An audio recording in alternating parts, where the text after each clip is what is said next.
Get some implants in my chest. Like me. Hey guys. Hey man, Drew, how you doing? man? Yeah, good, thanks. Good. How is it going? Yeah, good. Nice to see you again. Yeah, you too. It's been a while, hasn't it? It has, yeah. It's been, we haven't been doing any podcasts, to be honest. Have you not? You're our first guest of the year. Yeah. Wow, cool. Feel privileged. Thank you. Yeah, you've dragged us out of it. Is this light enough? No, not really. No, okay. Do you want to fight? Well, the lights are on. That's what I don't really understand. Yeah, so I might have to. I'll tell you what, there's a lamp here. That'll work. If I get a lamp. I just turned the lamp on as well. Yeah, just wondering if there's like a better place to. You know what? I'm just going to come off. I'm going to stick you on the kitchen table. 1 second. Okay. Give me 2 seconds. Oh, okay. It went nice and bright then when you were walking around. Yeah, it's kind of weird, isn't it? I wonder if it's just because of the. That's something to do with the camera, that isn't it? Yeah, it's a reflection. Yeah. Okay, 1 second. Let me change that then. Let me shut down and get another beer a minute. Video. 1 sec. Original. Have a beer, please. That better? There you go. Looks a bit better. That. That's a bit brighter. Yeah. Just do that. That'll be all right, won't it? Yeah, it'll be all right. Yeah. We're not professionals anymore. That's fine. It's like we ever were, is it? We've come out of retirement for this. Oh, there you go. Oh, that's better. Like a low light button. There you go. That'll do. Oh, that's cool. That's cool. Much better. Much better. Good. All right, cool. So, Mr. Drew, you've been a busy boy. Yeah. Yeah, didn't really, just went a bit busy, didn't it, there for a second, but it's all good. It's quiet now. I've got no work. It's all good. Yeah, because also I follow you on Instagram and that, and I've messaged you times on there. And I've seen you've been touring with Marco, and you've done quite a lot with Marco, didn't you? Sorry? You did quite a lot of shows with Marco. Yeah, so last year, I got a phone call from the drummer Chris. Do you know Chris Allen? Plays for Dan Byrne and all that kind of stuff. Or used to, I don't, something like that. But and he's a friend of mine, known for a long time. He actually phoned me the year before, and I was still really suffering from like long COVID. Yeah. That was when you came on the podcast, wasn't it? When you were in COVID jail. Yeah, but I can't remember when that. Yeah, when was that? It was a few years ago now. But 2 years ago. Where I got really ill, like really, really ill. And they actually didn't know what it was. So I was like, oh, this isn't good. Because I wasn't really showing signs of typical COVID, but the doctors didn't really know what was going on. And then I ended up like just having bad. It was bad. It just went on for about 8 months. Just couldn't get out of it. Yeah. And I was still doing some pretty big gigs at the time. I was still playing for like Boy George and I did this massive gig. I was so ill. I just felt so rough. And it was just a strange, I'm not going to go into it too long because it was just a weird feeling and I'm not too sure what it is. But I ended up getting some scans and some tests in the end, some blood tests. And the doctor, one of the ladies there said, one of the nurses, she was like, oh, you've got COVID, you've had COVID. So what are you talking about? Because you just had like a really bad reaction to COVID. And they seemed to think my body went into some kind of like autoimmune kind of, some kind of weird inflammatory response to like the virus. It just didn't enjoy my system too much. My system didn't really want to. Some people just get it and go, yeah, it's fine. And some people I know. I hate those people. I know, but to be honest, I didn't have it in the first run. It was like, it took a year or something, and something just came out of nowhere. And I had really bad tinnitus, and then you read reports and stuff like that. Anyway, that's going into that for a bit. But anyway, during that, Chris phoned me and said, can you do this tour? And I said no, because A, I wasn't double jabbed at the time when you needed to be double jabbed. And B, I didn't really want to, I just didn't feel very good. So I didn't really want to take the risk. And then so someone else did it for a bit. And then it came around a year later. And it was like, oh, can you do it? I said, yes, I can, So I took it. And it's just been go since like last May. Yeah. It's been brilliant. Yeah. He's brilliant. It was the guy from Gun, wasn't it? One of the guy from Gun did it first. Oh, Tommy. Yeah, it's a good friend of mine. Yeah, Tommy did it for a while. Yeah, he did. So I saw Marco at the Patriot. Sorry? I saw Marco at the Patriot and I was hoping you were going to be there. and it was the guy from Gun up there. Yeah, we did the Patriot. Did you not come to the Patriot? You didn't come to the Patriot, did you, this time around? Not this time round, no. No, I was playing. I played that one. Yeah, that's typical then, isn't it? Yeah, it was great. It was really cool. I like that venue. It's really, really cool. And the lady who runs it is lovely. But yeah, so I ended up. So Tommy did it. Mickey did it. Do you know Mickey Crystal? No. Lad from Newcastle. He did it. He was in Tigers of Pang Tang as well. Oh, okay. And I met Mickey because he initially replaced me in Inglorious for about a week. Oh, yeah. Until we saw what that was about, and then he left, which was quite funny. So we sort of we struck up a friendship from that, which is really funny. But he's a lovely guy, great guitarist, does a lot of stuff for like bare knuckle pickups and stuff. So if you just keep like JTC, like the guitar thing. Anyway, there's been a few guys over the years, but mainly those two. And the drummer is Chris now, but it was a guy called Kyle Hughes, who plays for Graham Bonnet as well. And he moved to the States. So I'll talk to you about that in a minute because he's the drummer for him, but I was in LA with him for like 3 weeks, just recently, just gone. And he plays for Marco, and he's just about got the gig with Richie Kotzen now. Okay. Like Richie Kotzen, which is great. He's a phenomenal drummer, one of my favorite drummers. But anyway, Chris phoned me up and he was like, yeah, can you come and do this? And I was like, yeah, I can actually. And so I took it, and it's just been busy ever since. Really. Yeah. I've seen you flying all over the place. Yeah, Marco's great. I mean, he's wild. You know, he's such a great guy, and you learn a lot from people like that as well. You know, from just they've been in the industry for so long that they just know everyone and knows how it all works. Yeah. And the people when I was in LA, I was like, he was introducing these people that I was just like, oh, hello. Like we did this gig and it was like Steve Luther and it was, oh, hey Drew. I was like, oh my God. Like, no. Like, no, too much. But you know, lovely people, you know.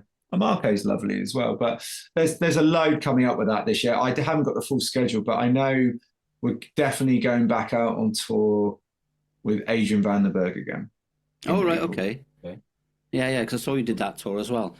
Yeah, that was brilliant. If you do that tour, then you'll be coming to Holland, I guess. Yeah. Because he's playing in Eindhoven in the FNR. Yeah. You gonna come? Yeah, it's only up the road. Well, let me know. I'll put you on the list. And we'll sort cool, that man. Yeah. So sorry. Yeah. I mean, Adrian's lovely. I saw him at NAMM as well, briefly, just sort of gave him a wave because he was just so busy and stuff. And he sort of saw me. He was like, oh, quick. But he was in the middle of an interview. But because NAMM was just hectic. Yeah. Yeah. I saw on your Instagram, actually, it was like NAMM never again or something. You put on there. I just always like putting things like I need to stop writing things on my face. But I just do things like that as a joke, really. It was great. Look, it was great. You get to meet loads of people and it's cool. But for me, like that many people in one room is just a bit, you can't get a bloody word in.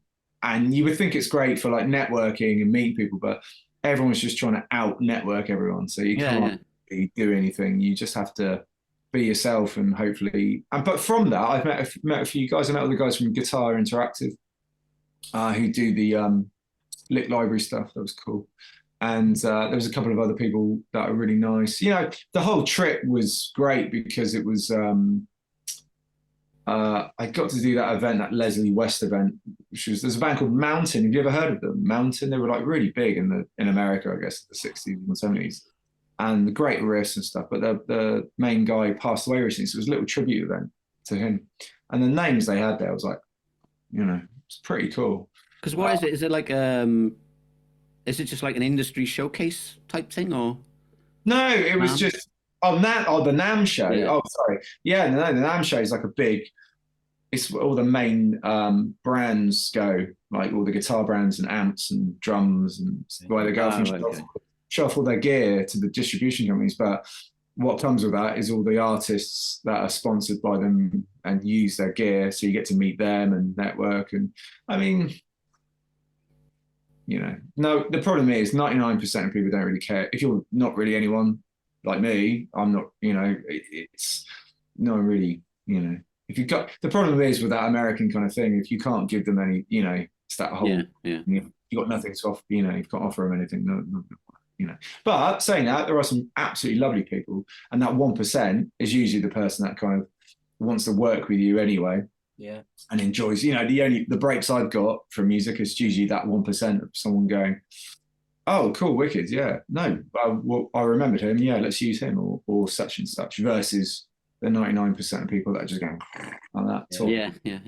Yeah. A lot of talking, not a lot of listening, you know, unfortunately. But saying that, it was great. You know, it's an event, and it's become more than just a trade show. It's just an event. You know, King's X played; they were great. You know, lovely to see, and I met Doug as well, Doug Pinnock. It was great. Yeah, it was. And going back to America was really cool because I haven't been there in ages, so it was nice. You know, to go. Did you play while you were over there? Yeah. So I did a few shows with Marco and bits and bobs, and I did this Leslie West event, which I was talking about, where I met Steve Lukather and all that, Richie Cox and stuff. They were playing, and it was for a great cause, you know, for this guy. It was for something called Music Cares, which is, you know, a big thing in America. We don't really have it over here, I don't think, but it's like a organization for you know, musicians. You know, it's funding, and it's brilliant. I guess we've got help musicians, haven't we, and things, but. Music Cares is like this giant, you know, it's huge, you know, it's like helps musicians with, like, they've got illnesses, and, you know, it's pretty cool. Yeah, it's an amazing thing. Is it a bit like a musicians union type thing? No, I don't think it's like the musicians. They do have their own MU. Yeah, I don't know what that's called though, but it's just called Music Cares. It's a charity thing, but it helps a lot of musicians out, you know. Because in America, they don't have a healthcare system. So. Yeah, I know, or a pension. Well, they do, but you got to pay for it, you know. Yeah, your 401k and all that nonsense. Oh my word! I didn't realize how much it was, and I was like, oh, God, like those people saying you should move out here. I'm like, oh, I'll think about that. But, you're going to move next door to Marco. Yeah, maybe not. He lives down in Orange County, but no, I mean, I met a couple of English guys that moved over there. It was good to get their opinions, and I met a couple of guys that were. But, you know, I saw opinions from all sorts, like, yeah, you need to move here. And then another guy would be like, no, you need to move to Nashville. LA's dead. And then another guy saying, don't move here. Like, you don't need to. It's not the 80s, 90s anymore. You just got to the trick is just to network and make yourself sort of multi-national, you know. Yeah. For in Europe as well. So if I moved to America, that would stop. Well, not necessarily. I guess you work with an American artist, but it's I don't know. Like, I would have to think about it. I'm going to do some more trips though, certainly. Okay, cool. And go on. Sorry, yeah, make some more trips, and keep up the relationships I've kind of built. Yeah. Because I've heard Nashville's gone a bit sort of like music Hollywood. I don't know. I mean, that's what's happened. Everyone's kind of moved to Nashville, haven't they? Yeah. LA, all the taxes in California are like really high, but I don't know. Like, it's just wherever their scene is, isn't it? Seattle was a scene once, wasn't it? Yeah. But I mean, LA's still a thing, but certainly maybe not in the way it used to be. And I would have to.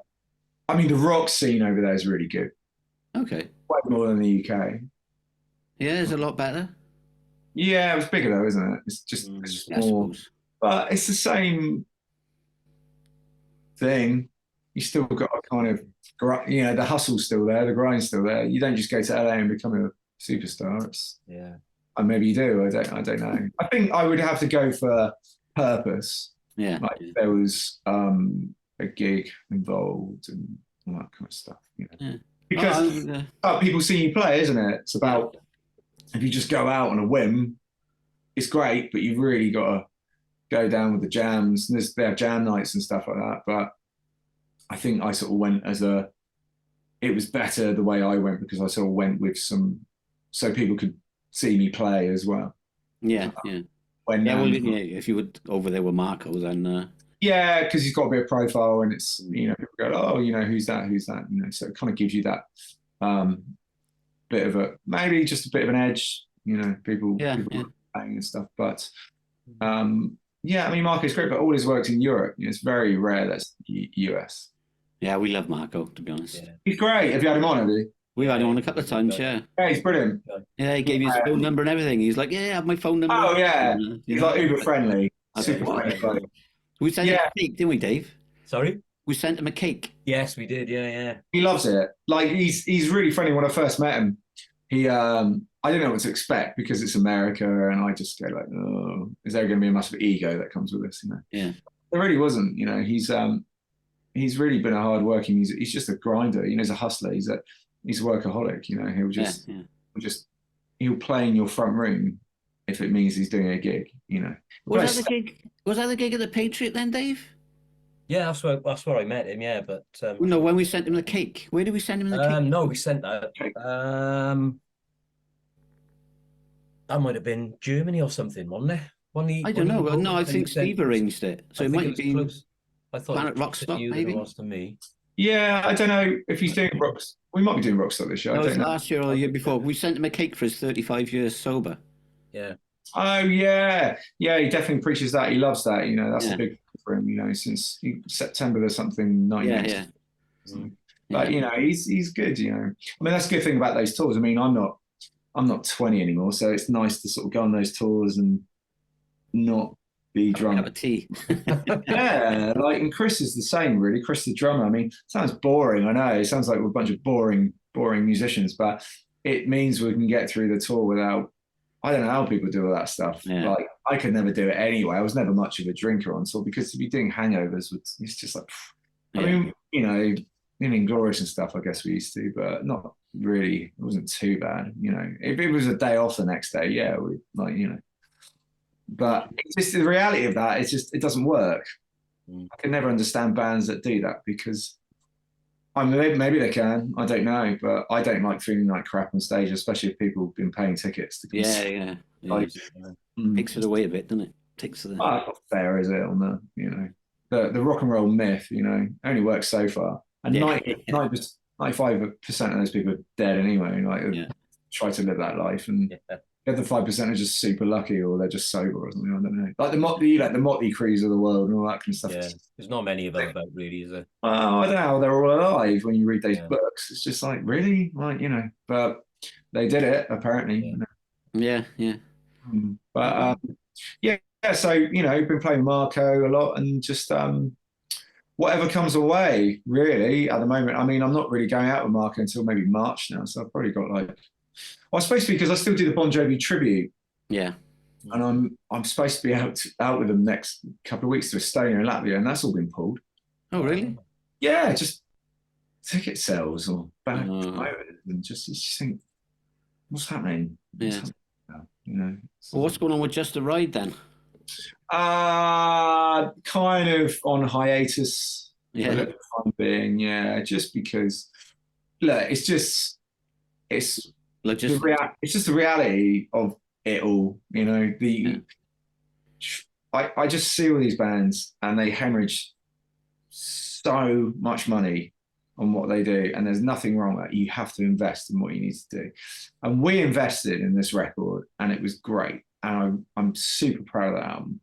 That album is probably the best thing I've ever done because it was just, I don't really do that on my own. It's like, but it was great, I'm glad we did it, but getting anywhere, getting your foot in the doors and stuff like that, it's just near impossible, No one really wants to know, especially with that type of music. It's like a bit different. Everyone just wants to hear old rock music, I guess, sometimes, and there's nothing wrong with that, but there is a point where you go like, mind you, the music I was writing is old. You want to call it old now, I guess it's like 20, 30 years old, but it's a bit more grungier, and I guess it's not really what people want to listen to at the moment in the UK, so...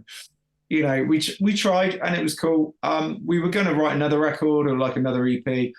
I just find it really hard to find the time to do that, to sort of find the energy to do it. Because I'm like the primary songwriter.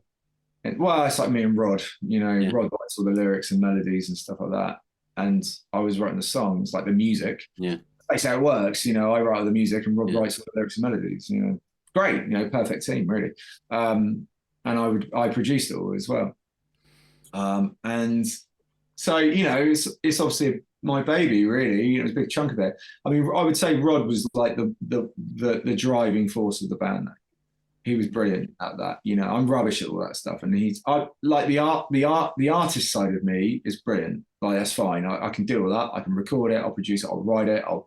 I love all that. But the business side of it, and just kind of get my teeth into sort of all that stuff, I just sit there going like, and how it works now, like the Instagrams, and I'm just not really good at it. Where Rod he's really adopted all that stuff. Yeah. And he really understood how. So all the internet stuff was all Rod. Yeah, well, that's his job, isn't it? Doesn't he do that for a living? Well, that's kind of his job as well. So he used the band as a bit of a guinea pig to sort of alongside his job. So it was quite cool. So we're very active on social media, but active on social media doesn't necessarily equal bums in seats. Yeah. And all this fancy social media, blah, blah, blah, blah, blah, is brilliant. And it gets you out there. And getting numbers on Spotify and all that kind of stuff. Yes, totally understand it. It's great.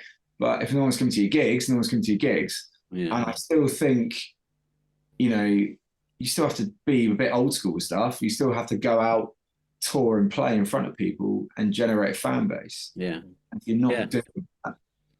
Yeah, and I was going to say, as you get older as well, it gets a little bit more, or not so exciting. Well, you just lose a bit of drive, I guess. Yeah. Like when I was younger, yeah, sure, But for me now, I'm 41. I've just turned 41. So you start kind of slowing down. Not slowing down, but you just have to think a bit smarter, I guess, and a little less. You have to just think, is this working or not? I haven't got time to mess around so much. And yeah, but things I don't want to like not work with Rod again because he's brilliant. So I might just give it a break and then just sort of tap him up and see if he wants to just do some writing or something like that. No one's fallen out. It's nothing to do with that. No. It's just literally like the time you have to put in, the money you have to put in. Yeah, I know. It's insane. And because of the way things used to work, you always have to work hard. There's no question. It's never about not working hard. But, there was like sort of goals before, like you would get a manager and then you would get this and then you would get, a deal and then they would fund the record and, things like that. I mean, you would always fund your first EPs, but I see bands out there now fully funding their debut records, spending the best part of 10 grand, just going like on a wing and a prayer, and God bless anyone that does that, because it's a lot of money. Some of the producers because the producers still get the pay. Yeah, of course. Paid the same. Yeah. I mean, it's a little less now. They're not getting like these massive like £250,000 budgets anymore, but they still get a huge chunk. And I mean, that's why I do a lot of production now, mixing. So the project I'm doing now was with my friend up the road and like another friend. It's like a thrash metal project called Uncle Dave's Biscuit Barrel. I don't know if you saw that. I've been like, I haven't seen that yet. Yeah, and we got like 8 out of 8 stars in Metal Hammer, or 8 out of 10 in Metal Hammer and Power Play and stuff. And I did this literally on my computer. Yeah, so that's when you start kind of questioning like the bigger studios. But it does sound good, the bigger producers, of course. That's I know, Bob Rock or anything. It's just that you can release stuff that's kind of okay. Yeah. And people still lap it up, still get good reviews. So I think the idea of going to a big posh studio, which I've done, people still like to do that, but it still costs money. Yeah. And you have to know that you've got the money to spend, knowing that you're probably not going to recoup it back, but at the same time, be okay with that, because it is a hobby. Let's face it, like for all bands, really, until you make it, it's a hobby. Yeah, for the majority of the bands. It's a passion project, and there's nothing wrong with that, and it's a hobby. You have to start somewhere, but like all the Planet Rock bands, unless you're on like Earache, and there's like 2 record labels that everyone uses, like Earache and SPV, I guess, and then that's it, and unless you're getting sort of signed to them and getting some budgets and stuff. Or even distribution, And it's just glorified distribution, at that point. And then you got to pay for PR. Then you got to and before the record companies pay for it all, and they took the risk. Yeah. Now they don't take the risk anymore, and you got to take the risk, and there's nothing wrong with that, because you should really have the risk for your own project. If you're not willing to put the risk in, they're not going to, I guess. But it's at the same time, it makes it really tricky for a lot of us. So for the time being, because I do get a lot of work as sort of like sideman or a session player or whatever you want to call that, I don't even know what that means, but it's just someone pays me and I play the guitar, and it pays my mortgage, so that's always good. And I'm at an age where I'm like, well, I think for the time being, I just need to focus on this, because I was turning down paid work to do my own thing, and that's great. But then there's a point where you're like, bills have to be paid. Bills have to be paid at the end of the day. You can sit there until you're blue in the face going, well, you got to blah, blah, blah, and believe in it and stuff. But it's like, yeah, I do believe in it. But I also very believe that if I don't pay my electricity bill, it's going to get cut off. There's belief, but there's also realism. You have to have self-belief to do these things, but you also have to kind of sort of go, is this working? So, and because I can do those other things, it enables me to play with lots of different artists, musicians, and genres. Obviously I prefer doing the rock things. That's why the Marco gig's really good, because it enables me to really play like me. Where a lot of gigs sometimes they don't, but it just pays, doesn't it? So fine. But the reality of it all. But it's all good though. It's all fun and good. Hey, I get to play guitar for a living, and that's cool, So nothing wrong with that, No. Yeah. Not many people can say that, can they? No, which is great. Just got to keep up appearances, Just make sure I can just keep doing it, But it's definitely tricky. It always has been, But there's lots of different ways of doing it, Yeah. I teach, I was going to ask you about that. Are you still teaching? Yeah, not huge amounts, but I do a lot of private teaching. I'm just building a studio in my back garden at the moment. I mean, I'm really, really into production at the moment, mixing. Oh, right, okay. I do a lot of stuff like that at the moment. Yeah. I mean, it's always something I did as just a bit of fun, but actually I really enjoyed doing it because I was like, well, these guys get paid. Yeah, for sure. And I enjoy the creative side of it, the piecing everything together. And every time I'm in a studio, I'm always moaning in the studio as well. I'm like, no, don't make it sound like that. No. And then you just get into arguments with the producer. I'm like, well, if I do it myself, the only person I can blame is myself, isn't it? Yeah. It sounds rubbish. So, are you going to start doing stuff for other artists or? Yeah, I mean, I've already been doing stuff for covers bands and bits and bobs. I've sort of been doing demos for people. I can't really record a drum kit in my studio, but it will be just more for mixing, and I could record guitars and everything else but the drum kit. But that's fine because I've got a good friend in Andover called Dan Parkinson, where I teach from usually. And he's got his wicked studio.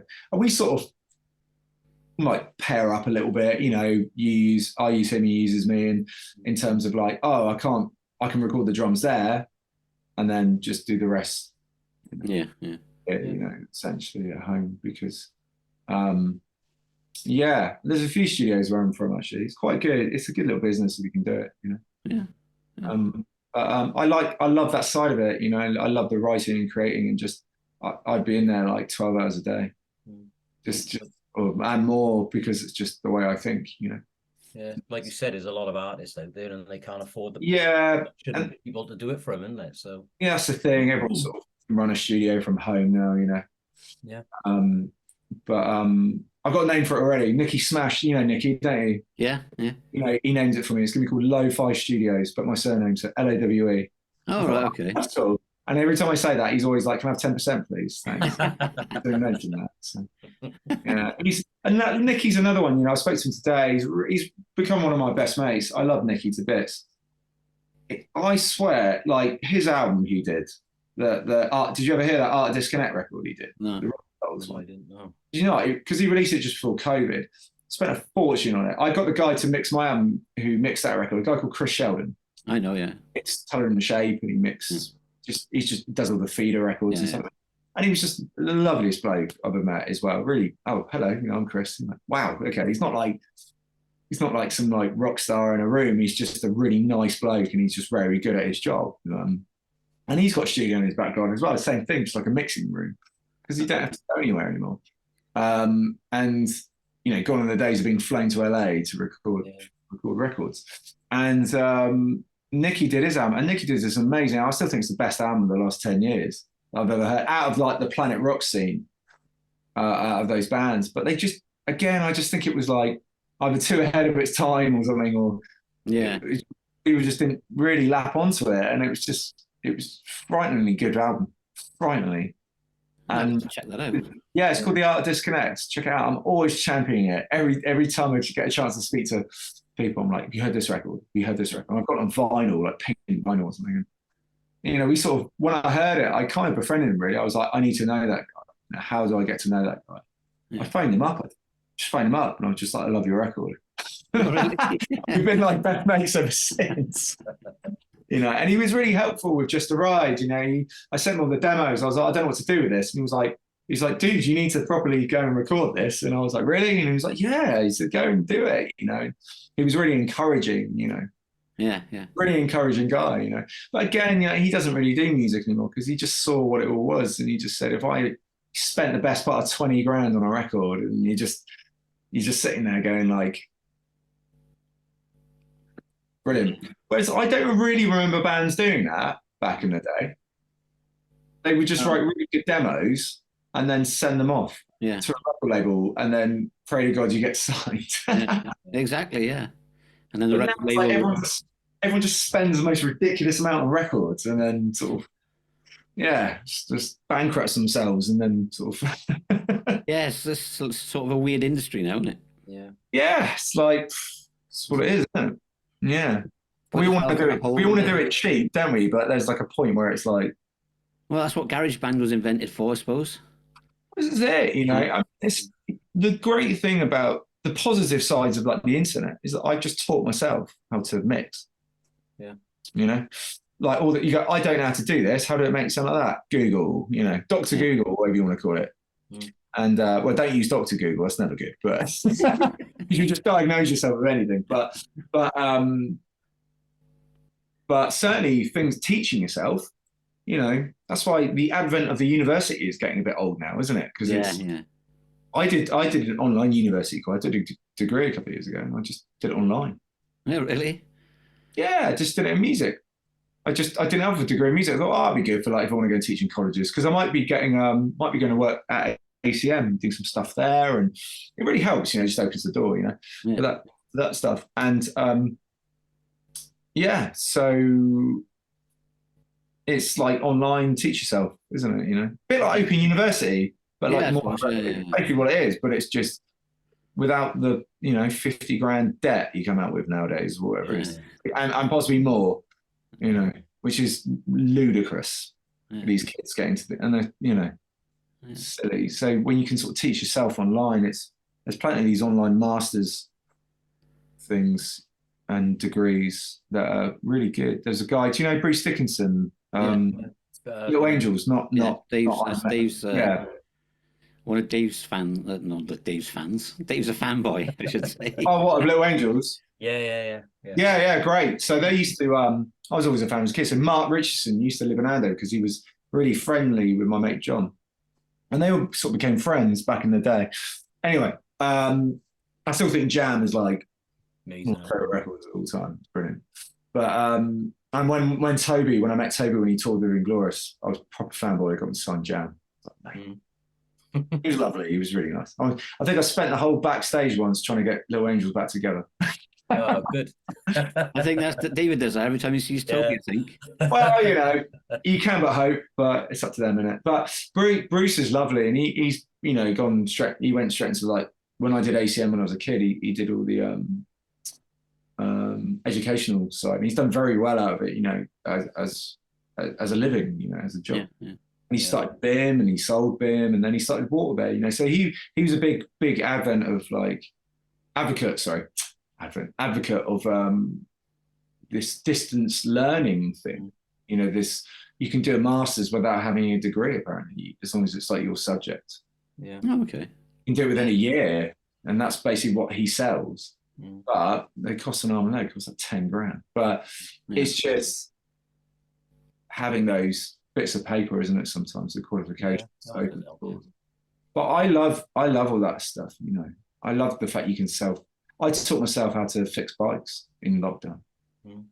And then I went and did my bike mechanic qualifications on a qualified. Oh, really? I've got a side tech. I want to do my level 2. I really enjoy it. It's good because it's great fun.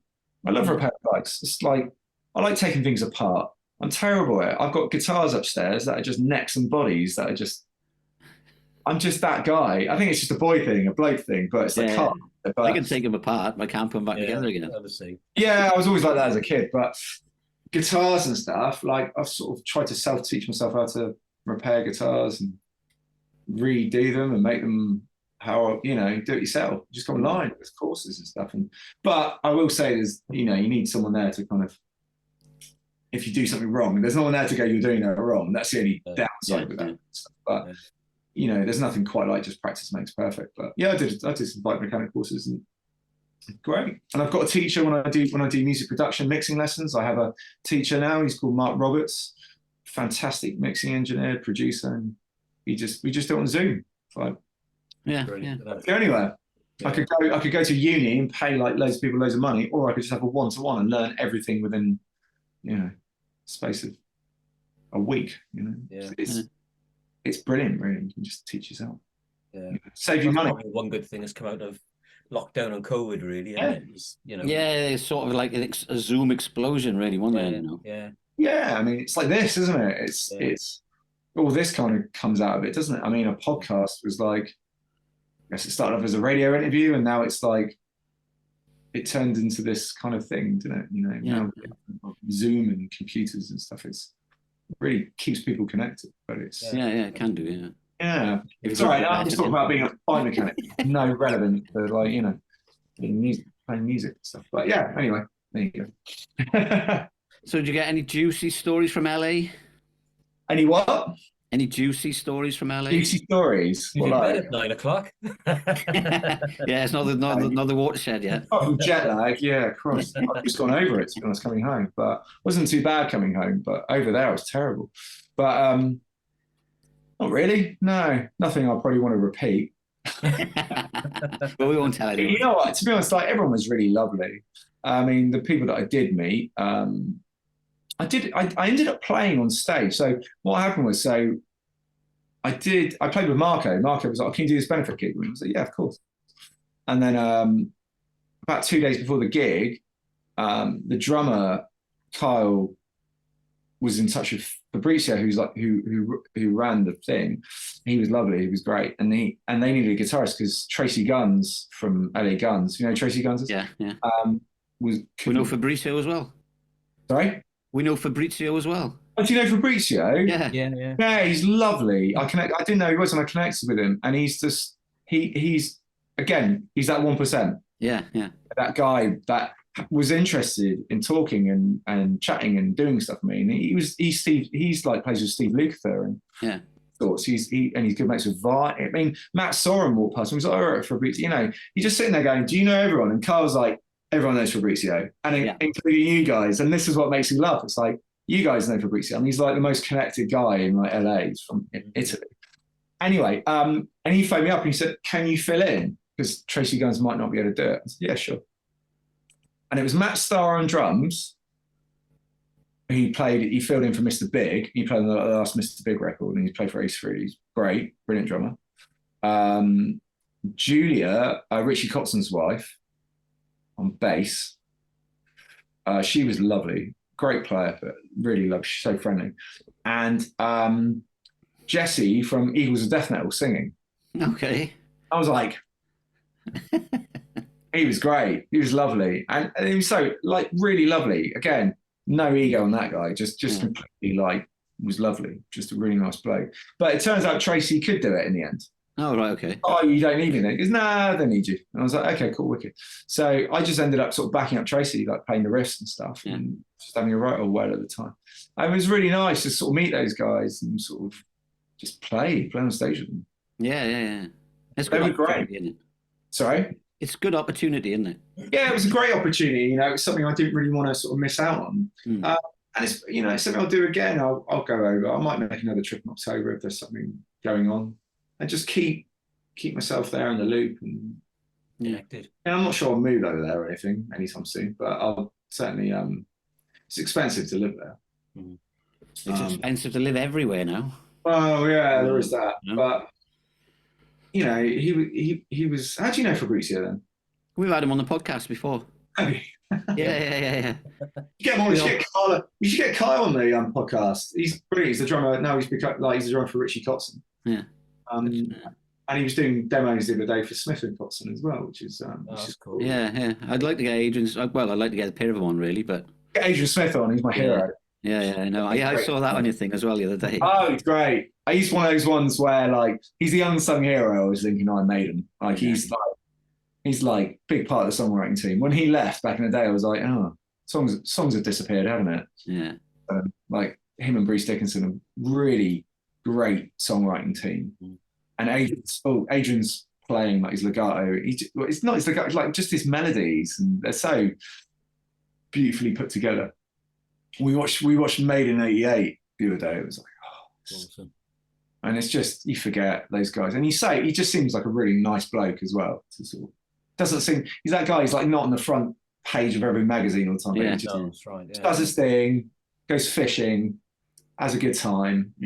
Seems like a really nice bloke. So I'd love to meet him one day. It'd be really interesting to meet.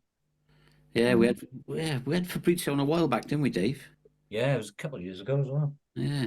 Well, yeah, he's never going to stop talking, to be honest. No, he's Italian, isn't he? That's why. He was, but he was just so lovely, such a lovely bloke. And I met a friend of his called Alex as well, who's a lovely bloke as well. He's a keys player, MD. Again, they were just really friendly towards me. So in a nice way, they just not necessarily just talk about music, but just. No, we weren't trying to get anything out of each other. Yeah. It was just about having a beer and laughing and talking. Whereas sometimes, because they're Italian, aren't they? Sometimes with the Americans, I was just finding a little bit of that, like a little bit. What you do for me? You can't do anything for me. So Yeah. Which is a shame, really, but that's what it is. There's lots of people out there, lots of musicians all trying to make it. So I understand, everyone's going to be on their guard a bit with, stuff. And they don't know me. I'm not, Yeah. I'm not Steve Luther. So it's just like, well, it's fair enough. It's totally cool. Well, you are Drew Lowe, mate. You are Drew Lowe. Oh, yeah. But, what there is that? hardly.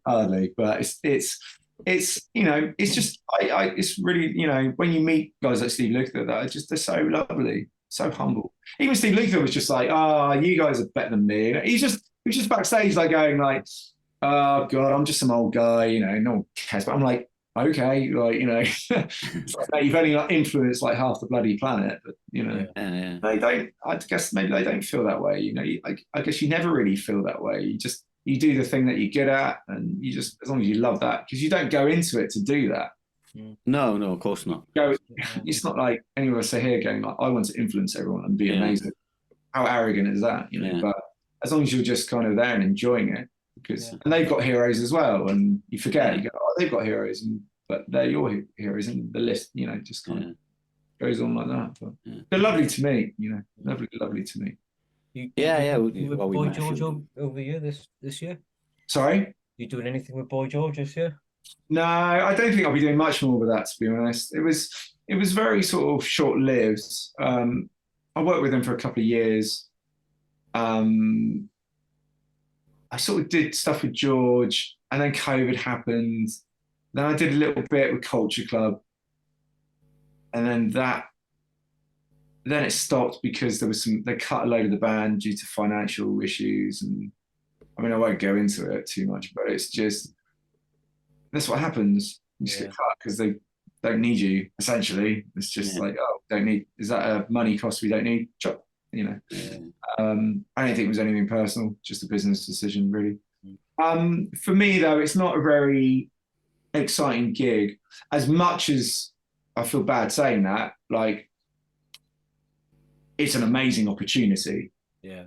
But as a player, it wasn't really like, exciting. Yeah, it's the only way I can describe it. But because it's not really what I like, playing with Marco is exciting. Yeah. Because that's what I do. If it's the thing you do and you're good at, yeah, great. But if it's just kind of in the back, sort of chugging away. But then saying that, it was important because it was like, you are playing those Steve Lukather funk parts. That is a skill in itself, just be able to sit there. And I did a lecture at ACM about that, and to be able to sit there and kind of just hold the fort is a skill set in itself. So yeah, yes and no, it has its pros and cons, but and the stages are just massive. Yeah. At that point, you're just like, oh look, we've got 20,000 people. Yeah. And you're like this small dot. But to be honest, like the way things are run, and it's a bit weird, so. But he's a really nice bloke. George is lovely. Again, it's just the business side of it gets a bit kind of messy and stuff like that. And obviously for financial reasons, it's their band and they have to kind of, I think I wasn't the only one who got cut. I think a bunch of backing singers did, and the brass section, they have to kind of decide, financially what's going to work, what's not for tours and stuff. So. Well, wasn't the last thing they did that Wembley internet gig or something?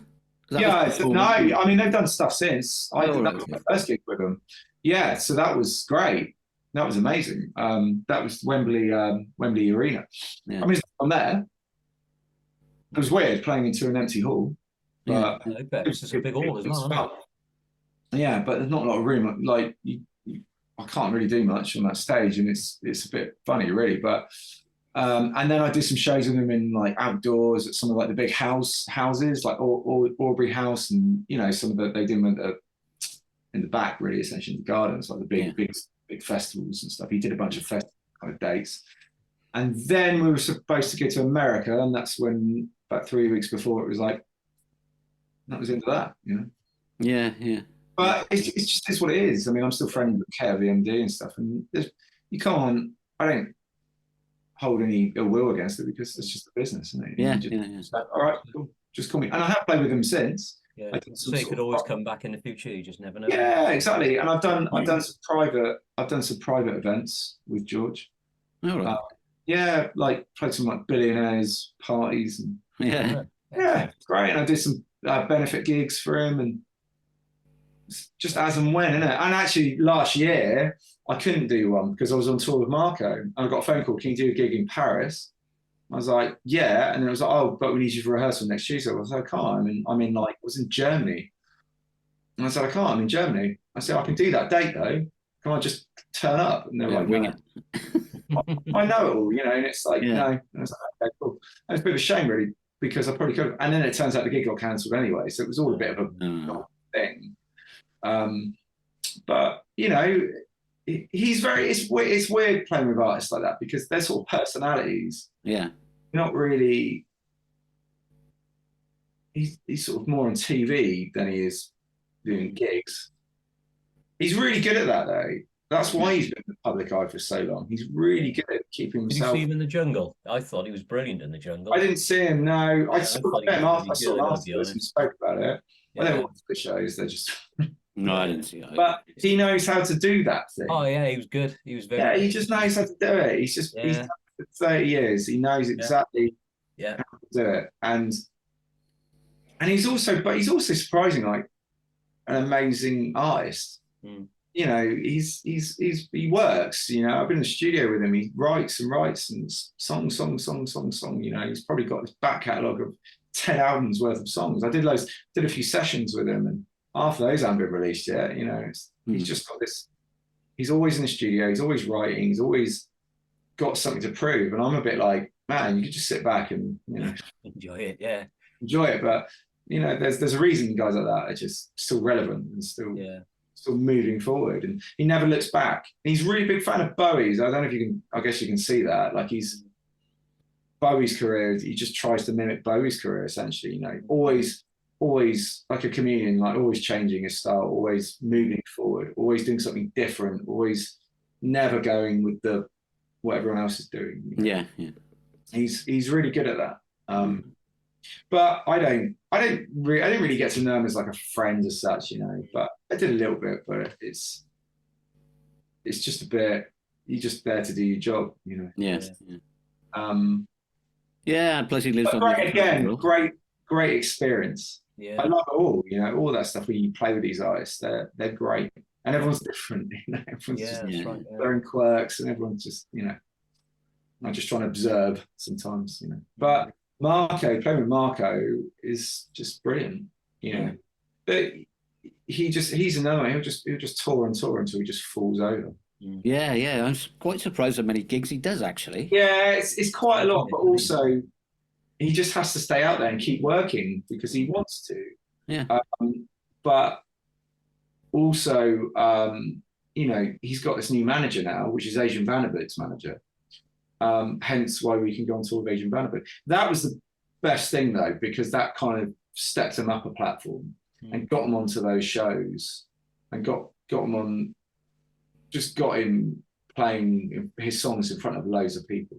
Yeah. Because his songs are great. Yeah, they are. Yeah. Really funny. Like I just, I don't know if I'm allowed to say this, but I can't get on with the Dead Daisies. I never have.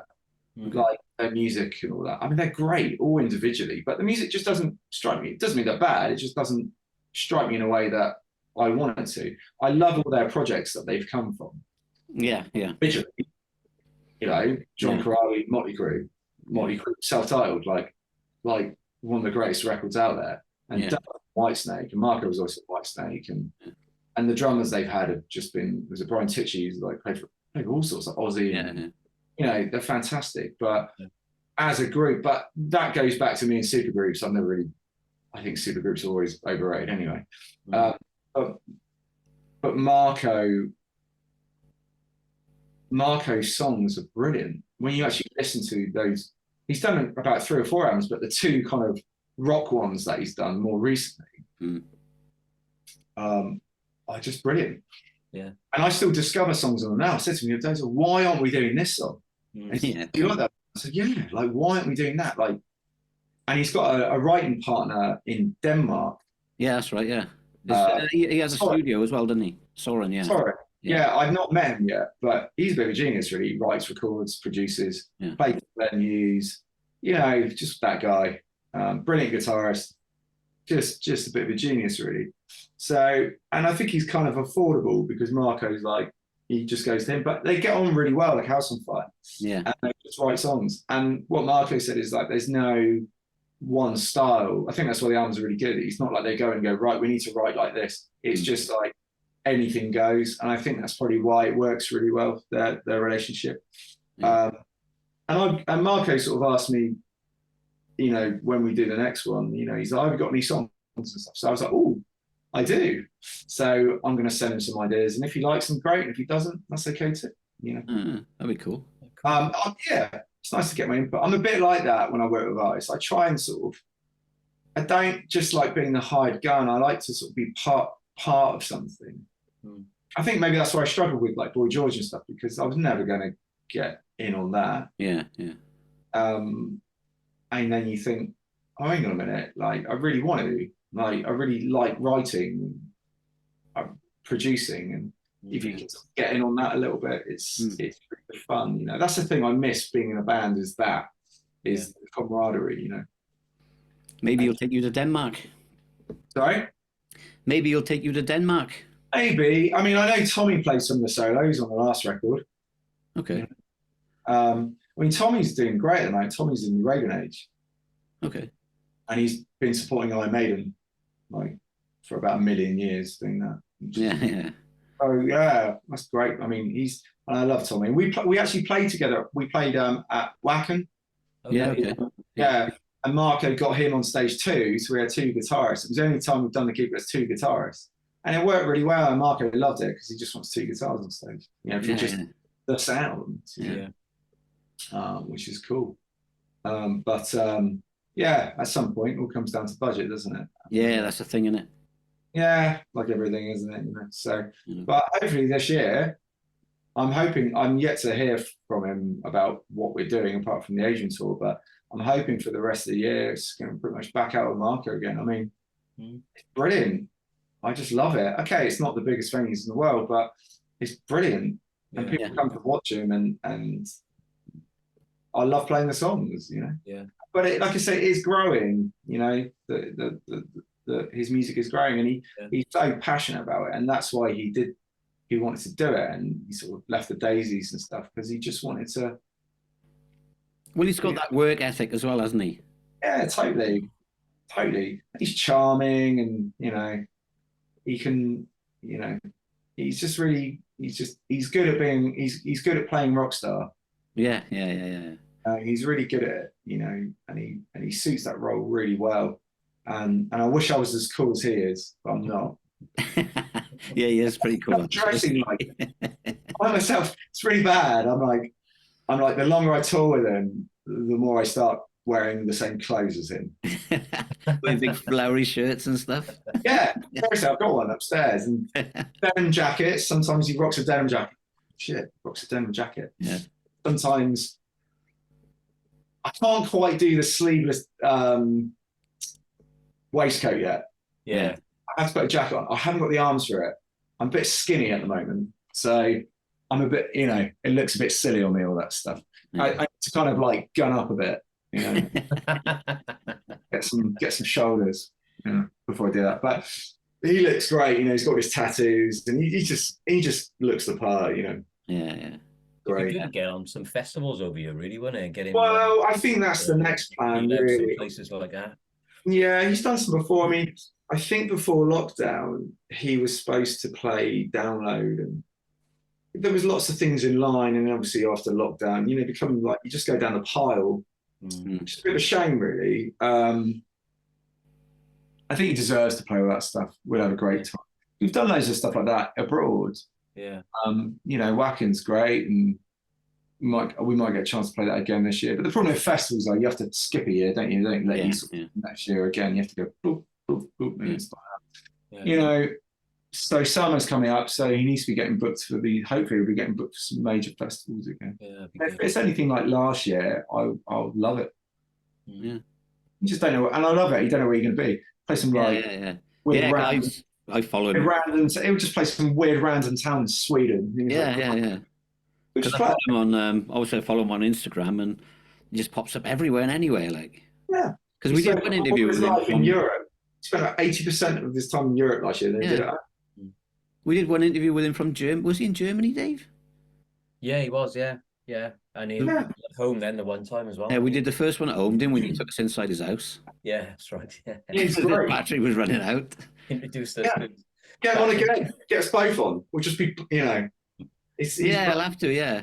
Yeah, get us all on. Like he's brilliant. It was nice to sort of meet him, and not just meet him, sort of become a friend. And just hang out with, especially with the stuff he's done. Obviously, the Whitesnake thing is always a big thing, but I didn't realize he was in like Thin Lizzy and Black Star Riders for like a lot of years, and he played for Ted Nugent, and John Sykes, and just some of these. Yeah, he was friends with Dolores O'Riordan, and and he's played with obviously the Daisies. The Daisies was a big thing, which is great. You love that band. I think he helped put all that together.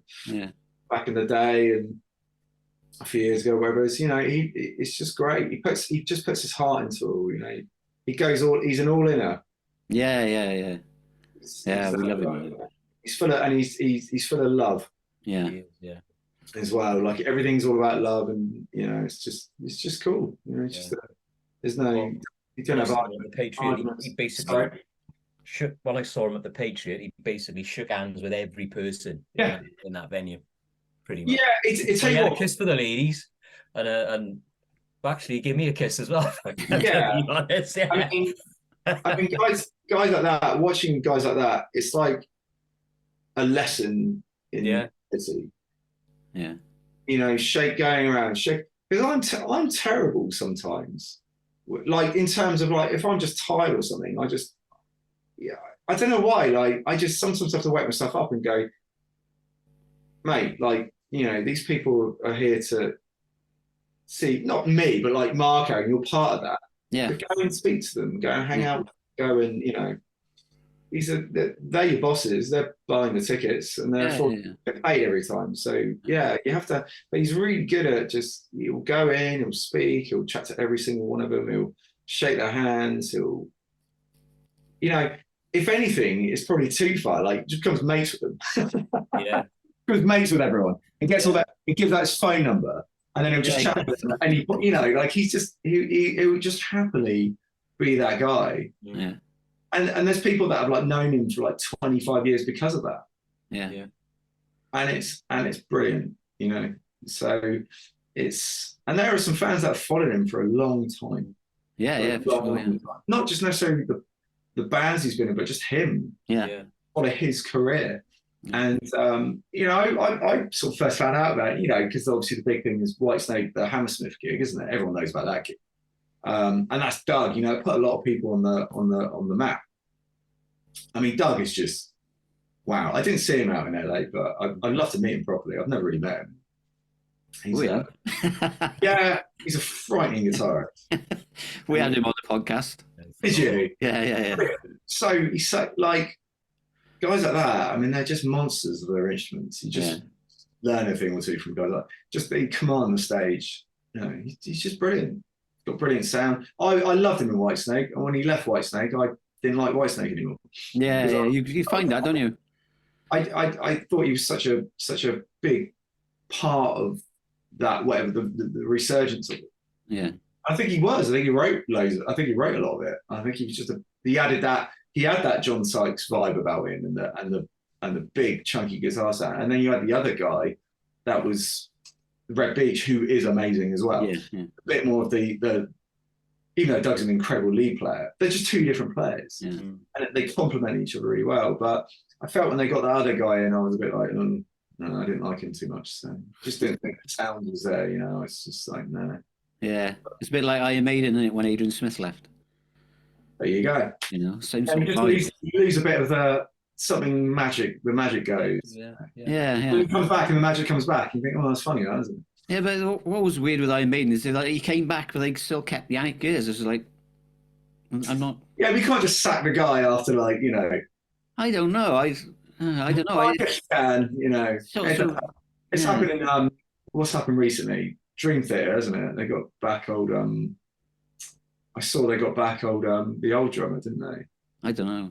They got rid of Mike Mangini, and it's just like, oh. But mind you can't have two drummers, can you? That's no. But 3 lead guitar players now in Iron Maiden. Like, a bit much, isn't it? Yeah. I don't think they needed it. I think never needed it. Bruce's buddy, wasn't he?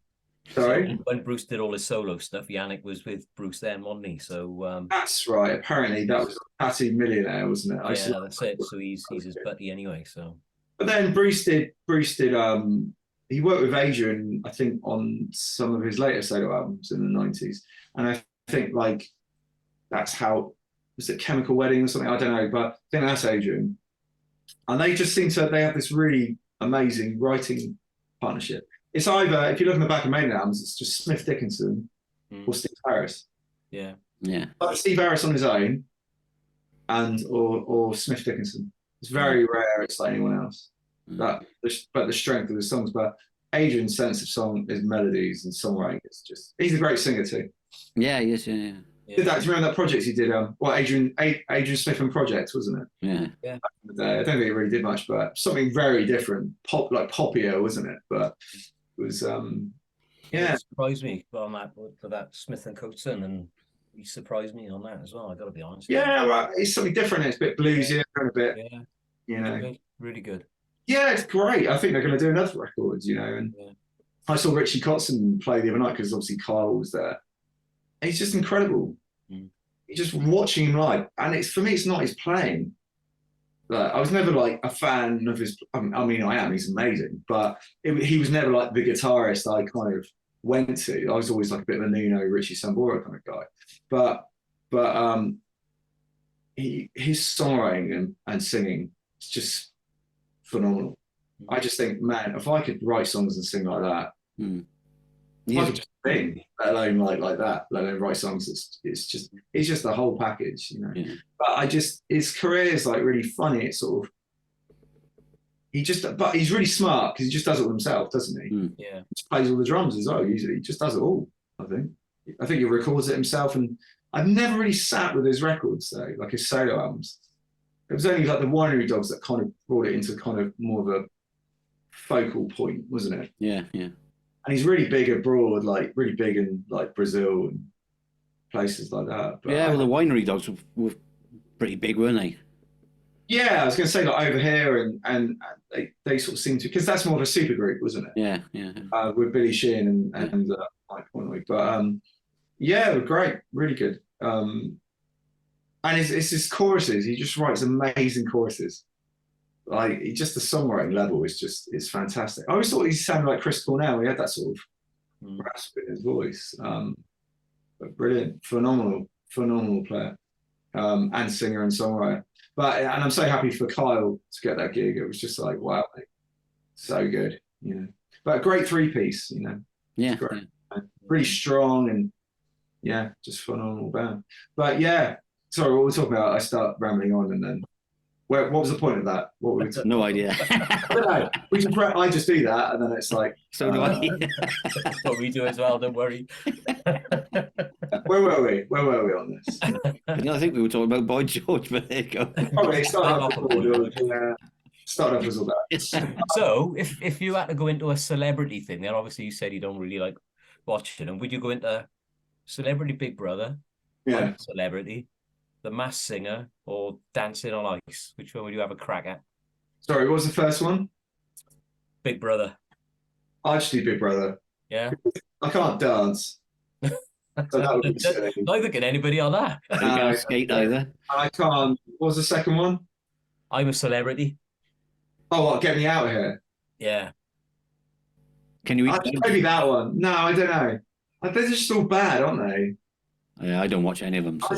The whole thing. I've never watched any of those things. They're just the Big Brother thing was mental. I remember that first coming out, and I was like, "Oh God, what is this?" You know, just sitting there watching someone. The one that gets me is Gogglebox. Just sitting, I've never watching someone watch TV. Yeah, it's a bit like, you know. Well, mind you, it's like someone watching this, isn't it? Probably is, yeah. Someone's actually going to bother to what, if they even bother. They're going to just sit here and go like, "I'm going to watch this for an hour." Like, oh. Well, you never know. Yeah. Out of all, I do enjoy I'm a Celebrity, but I think it's probably because of Ant and Dec as well, with their humour on it. Yeah, they're good. Actually. Although they are a bit samey like after 20 years, but they're brilliant. Yeah, they're really cool. Yeah. I don't watch TV anymore, like normal, like what you call normal TV, because it's crap. It's just crap. Have you started watching Gladiators yet? What? What are you on about? They've re-released Gladiators on a Saturday. What with Jet? No, they got new ones now. I can't remember the names, but I met her during that. Yeah, it's great. It was when I was touring Rock of Ages, and Adam, one of the lads on there, she was like a family friend. She was like a friend of his sister's. Okay. I was like, and I remember I was in Glasgow. Was it Glasgow or somewhere else? I can't remember now. Maybe Sunderland. Anyway, I just walked out backstage, and I was with my mate, and I was like, "Is that Jet?" We were like, "Is that Jet?" He's like, "No." And we looked back and went, "Yeah." And I said to Adam, and Adam was like, "Oh yeah, she's a family friend." And what Jet from Gladiators? And I was like, "Oh, cool." So I just went up to her and got a picture with her. She was just laughing because there's obviously a certain age group. You've got the younger people on that show, like 20-year-olds, like who? And there's like a demographic like the mid-30s just going, "Oh my God, it's Jet from Gladiator." It was amazing. But anyway, who's on it? Is it like a whole new thing? They're all new now. So you got Bradley Walsh and his son are doing the comparing. Okay. Bradley Walsh, he's brilliant. Yeah, and then they've got a whole host of brand new gladiators then. Yeah, we can't have a load of 60-year-olds running around. You know what I mean? No. So, but there's one on there. Oh, what's his name? But it's Harry Aikins-Ariti. He's a runner, 100-meter runner. Yeah, and he's one of the gladiators. Because I remember watching, I was thinking, I beg I recognise him because I love sort of like athletics and everything. And then I went on online and I was reading into it then, and then they were saying who they were, what their real names were and stuff. Yeah. So yeah, but there's a couple of big lumps on it. That giant guy's massive, isn't he? Wow. Giant. He's like 6'5" and 300 pounds or whatever he is. That's interesting. It's interesting they brought it back. There was a thing on Netflix about it, wasn't there? The original, the whole thing about the American, because it was from America. Yeah. And they talk about like the whole thing and how it works and stuff like that. And then obviously it came to the UK and it's gone to like franchised it to like loads of other countries and stuff. And each country's kind of got its own version of gladiators. But I'm really surprised they brought it back. That's really interesting. I had a friend of mine, I mean, at that time, massive. When I was at school as a little kid, and in the early 90s, or I think it was the early 90s. It was, yeah. 30 years old now. And I remember my friend of mine went to the NEC to watch it. Never. You know, like, I was like, wow. That's cool. Yeah, that's what they used to say. I was like, you want to see gladiators? That's great. Yeah. Well, that Harry guy, Dave, the runner, he's got a race coming up. Is he still? He's still competing then? And guess who he's going to be running against? Dwayne Chambers. Yeah, he is. Yeah, he's come out of retirement. Yeah, is that the indoor 60 meters then? That's it. Yeah, Dwayne Chambers. I read Dwayne Chambers had come out to retire. He's 45, isn't he? Yeah, he's 40 odd. Yeah. I was just gonna say, guys, well old, and I'm 41. Yeah. Think about the other day, like I'm like the same age as like everyone who's just retiring from sports now. Say that's really funny. So my wife is she graded just for Christmas double black belt in karate and kickboxing. Oh, cool. At the same time. I mean, she's 41. She didn't start training till she didn't start karate till she was 33. Yeah. So quite an achievement for my wife. You know. I mean, just to watch her do that was amazing. It was just like, wow. You know, it was like the goal. I mean, she's going to keep going because she loves it. She's a sensei now. She teaches and everything. Oh, brilliant. And so I just watched her since we started going out, you know, through to getting married and stuff. She's out like every night. That's why like it's not here because that's what she does. Oh, she goes out. She does karate and kickboxing and all sorts of stuff, and she absolutely loves it. She came and saw me in LA. She came and visit for a week because I had a few days off doing bits and bobs. This was like a bit of a holiday and a bit of this, a bit of that, a bit of gigs, a bit of this. And she found a bloody like boxing gym or some kind of She just signed up for the week and she was training.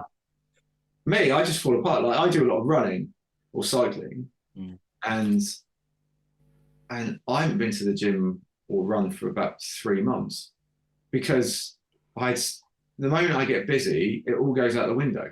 Yeah. You know, and I basically, I've had these last 2 days, I landed in the UK on Monday. This is the first week I've had off since September. Literally just went bang, bang, bang, bang, no days off. Just go, go, go. I even did a pantomime. Yeah, did you? Yeah, pays well.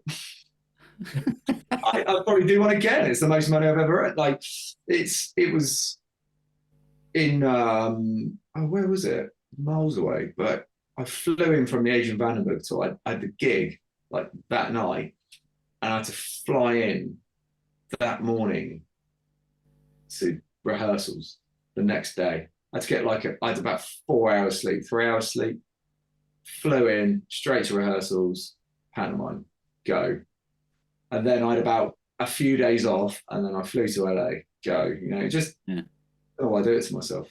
So you acting on stage, or you were in the pit? No, God no, I was in the pit. Yeah, He's behind you. It's great. Like I still try and keep my foot in that world a little bit because it pays really good. Yeah. You know. It's weird. I'm not really a pit musician. I've never been a pit musician. But like the ones I've always done though, like We Were Rock You and Rock of Ages are great because it's the rock ones. And Rock of Ages is great because you're on the stage anyway. And it's a great show. You know, it's really good fun. And it's the only like real job you'll ever get as a musician. Like a consistent job. Because right now I'm probably out of work now. Like for next month, so I have to trudge up some work, minus my teaching. So this is now the time I have to go and set up meetings and sort of try and figure things and try and get some gigs. Did you do that Rock of Ages in America or? No, just in the UK. I did UK and Europe.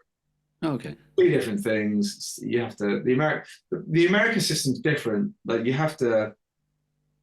you can't just rock up in America and get Rock of Ages. Their MU is quite like they'd rather use an American musician than an English musician. Whereas like in England, it's like just whoever in it. Yeah. Good. Which is what it should be, really. It's like whoever's good for the job, whoever's right for the job, but it's never usually that way. Doug did it for a while, didn't he? Who? I think Doug did it for a while. Did he? I think so, yeah. I think he mentioned. He did. There's something in Vegas called the Vault, wasn't there? Yeah, that was it. Yeah, maybe that. Yeah, I think he did that in between stuff. That's quite I think Rowan Robertson's on that. He's Dio's guitarist back in the day. Like he's an English guy. Actually, fair enough, he's an English guy. I played in Vegas as well. My God, that place. Yeah. Mental. It was just like, wow. It's just insane. It just never stops, does it? 24/7. Yeah. Expensive. It's like, I don't know. When did I go to Vegas? 2003, 2004, maybe? So for your 60th, wasn't it? Yeah, my 80th it was. 80th birthday back in 2003. That was the last time I was in LA, 2002. I was 19.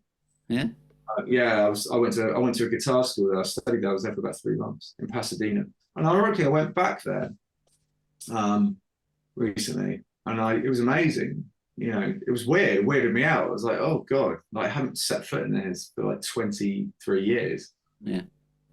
But it's an interesting place, LA. You know, I'll just keep it at that, I think.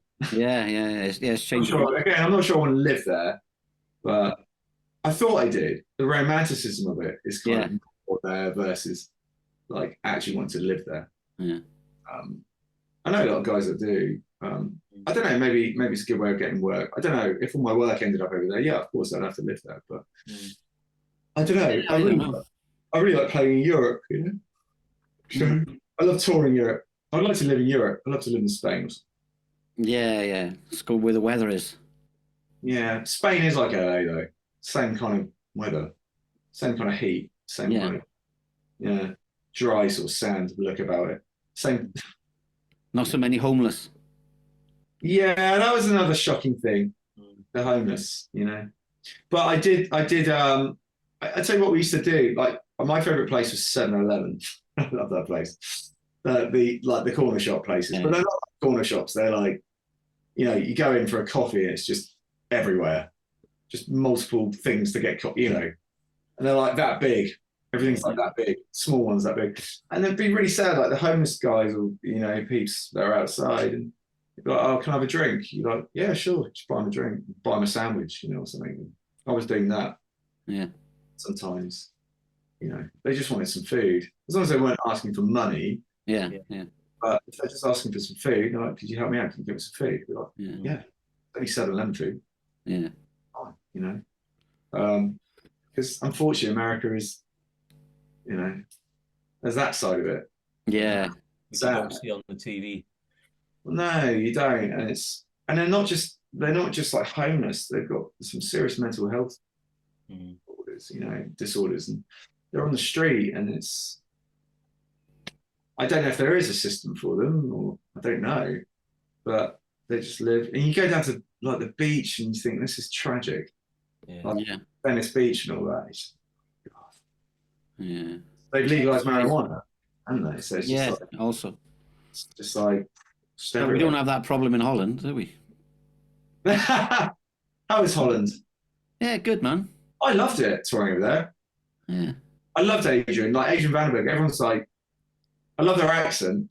They're just like, yes, please. You know, he speaks like Sean Connery. And he's just so unbelievably tall. Real Dutch people are, yeah.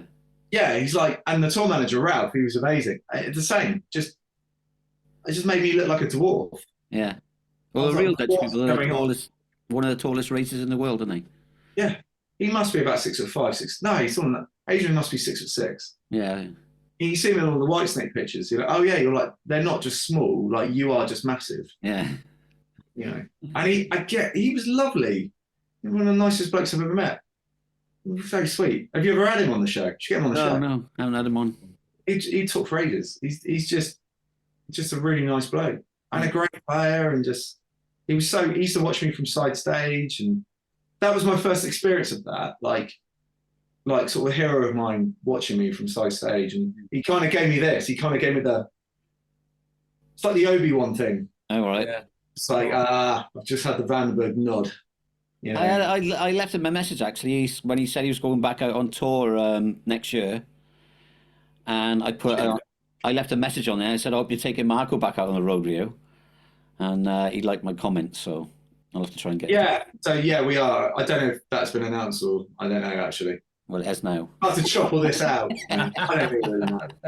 But I think that's probably a thing that's going to happen. And then, but then they're going out to America next with Jeff Tate next month. Okay.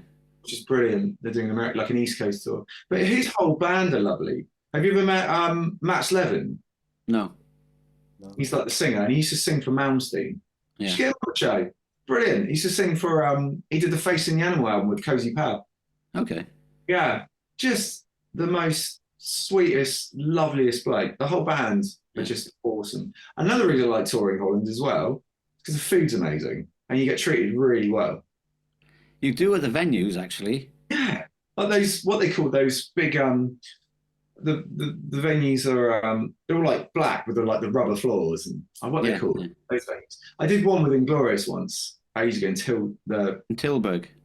Yeah, the Nil 13. Zero one. Yeah, it's Nil 13. Yeah. Yeah, it's something like that, and that's cool. I don't know if we're doing that this time, but no, you're doing I know you're doing the FNR, so yeah, I've seen that announced already. I've never seen so much of Holland in my whole life. It's fantastic, and it's such a lovely country. I'm like, it's my wife. She's like, why don't we just move here? Or why don't we just move to Spain? Or why don't we... I'm just really bored of the UK at the moment. I really don't like it. The only thing it is expensive over here, like in Holland. Yeah. That's it. Yeah, really. I mean, average house price is like 350,000. My old next door neighbour is his wife's Dutch, and they've got a house in Holland. So that's just around the corner. He lives. He's an old policeman, and he gets to Holland like 3 times, like for 3 months out of the year. So they've got a house up. He's always out in Holland. They drive over there. They get the ferry. Yeah, it's easy to drive. Yeah, it's really easy. I didn't realise how close it is. It's closer to fly there than it is to fly to Scotland. Yeah. If you go from Stansted, 45 minutes in the plane. Yeah. I said to Marco, I was like, why don't you just get like a tour van or something? Just because, like, why don't you just come to the UK? We'll do some dates around the UK again. Fly it in, and then we'll get the van across, we'll get the ferry, and we'll just drive it. I said, why? Because what we did before was we had to hire in gear. Yeah. And I was like, well, how much is that versus like, you don't know, I just think it's quite cool. If you can hire a van, that's going to cost money, isn't it? It's the same thing. Yeah. I don't know. But we're looking at different ways of doing it. Because what we did before, we did a few dates in the UK, like the Patreon stuff.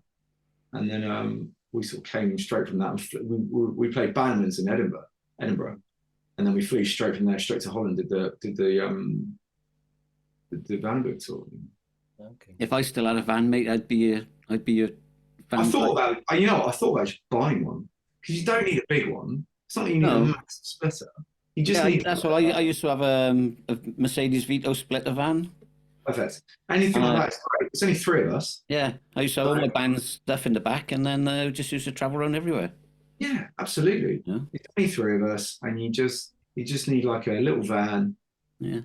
And just get around that way, I think it'd be great, But yeah, it's rather than sort of fly in, and because what we do sometimes, we fly in and then we get a van when we're there. I think maybe that's what we did actually with the Vandenberg tour. We might have hired the equipment and then hired the cabs, Yeah. I don't really need them anymore, because stuff like that, I just use digital stuff and it all goes through the front of the house. So you just don't need it, Yeah. I look forward to seeing you next year, mate. Hey, looking forward to seeing you too. Definitely, we'll get a beer. Yeah, it'd be great to actually meet one of my guests. Yeah. When's the last time we were on? When you were on? Yeah. When you had COVID. How was it? Yeah. I think we all had COVID, didn't we? Yeah. I know. I had it, or I just got over it. Was it me and Rod as well? Yeah, you and Rod. Yeah. But you actually had COVID. I think you were. I think I might, isolating or something. Yeah. But yeah, I mean, hopefully lots in the pipeline this year. I mean, nothing's really confirmed, but yeah, I mean, I've got this other project, obviously the Uncle Dave's Biscuit Barrel. We're about to start. We just tracked the drums for like one of the new songs, and we're just, we got PR set up for that, so that'll be coming out at some point. Okay. It's comedy thrash metal. Okay. Have a listen. Yeah, check it out online. Uncle Dave's Biscuit Barrel. Check it out. It's a band. It's my mate. We call him Uncle Dave anyway. And it's a band they had in the '90s, early '90s. Him and his friend Mike. And they just wanted to kind of redo it again, just as a bit of fun. That's a laugh, yeah. Let's record it. Yeah. Let's get the songs together, because they've only got these like kind of crappy cassettes from their rehearsals. Yeah. I was like, yeah, absolutely. And then I sort of ended up producing it and playing guitar and bass on it. Just having a great time, because it keeps my production skills up, that I'm trying to learn and trying to get better at, things like that. And so it's just fun. And there's no ulterior motive to take over the world. Well, there always is though, a little bit, isn't it? But you know what I mean? It's just doing for the love of it, and just getting involved with some of those old bands again, like they're big fans of like Lawnmower Death and all that. Yeah, okay, yeah. I mean, it's brilliant, like we want to get some support slots with those guys. So if Pete from Lawnmower Death, if you get him on, ask him about getting some support slots for us, it'd be great. Yeah. But I think, so I'm going to be doing that. I would like to do another sort of rock project again. Well, I mean, I do one with Marco, but more like my own one. Yeah. I don't know what that will manifest itself into, but do you guys know Matt Mitchell? Yeah. I know. So he's one of your friends. I was chatting to him today. Oh, okay. I love his music. I think he's like a brilliant singer. Yeah, I love his voice. Yeah. Absolutely love his voice. And he's got some cool stuff coming up, and great, he's flipping brilliant. I used to like his old band, Furion. I always say about that. Yeah, Furion was good, yeah. Just a Colour and Noise that he did with Bruce as well. Yeah, that's cool. That was a cool record. And his new stuff is great, Cold Hearts. Yeah. But I do like Furion. Just got the Alice in Chains thing about it. It's heavy, and I think that's what's missing from a bit of music at the moment. Just a bit of heavy, just a bit. There's sort of bands, like, I don't really listen to the Planet Rock scene anymore. I don't really. Well, it just gets a bit repetitive, really, doesn't it? Yeah, there's just stuff in there. I go, there's nothing. It's not to disrespect the bands. They are, God love them, really. They're working hard, but there's nothing there that I kind of, for me, that I just kind of go, yeah, that's amazing. Even some of the top ones, I won't mention any names or anything, but it's just that it just doesn't do it for me. But I think they're great. And they're good bands. But they work hard. Yeah, they do really well. So who am I to judge? At the end of the day, but it's just not. It's just some of the music doesn't hit me in the same way. And also, I'm an old fart as well. I like stuff from the '90s. So. That's why I love festivals, because you can, you go up to the front to watch the ones you want to watch, and then watch a little bit, and then you just see people going forward and backwards all the time, watching the bands they want to watch. It's great. Yeah, I would like to. I hope some of the festivals come through for Marco this year. It'd be nice to play House, because he's played there before. I played there before with What's It Chops. Glorious. Yeah, that's the name. I've forgotten the name. That's been so long. Sorry. Has that project taken off with Marco and?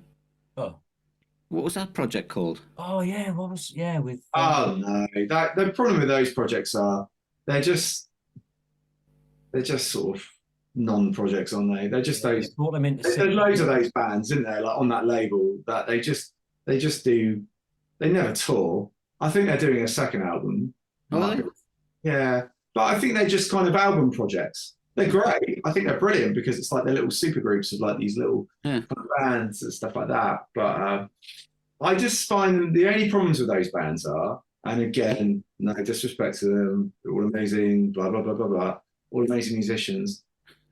dated to buggery. Like the sound of it is just, I just think the songs are terrible, and the sound of it is just really dated. Sorry, I'm being really like matter of fact, and it's just.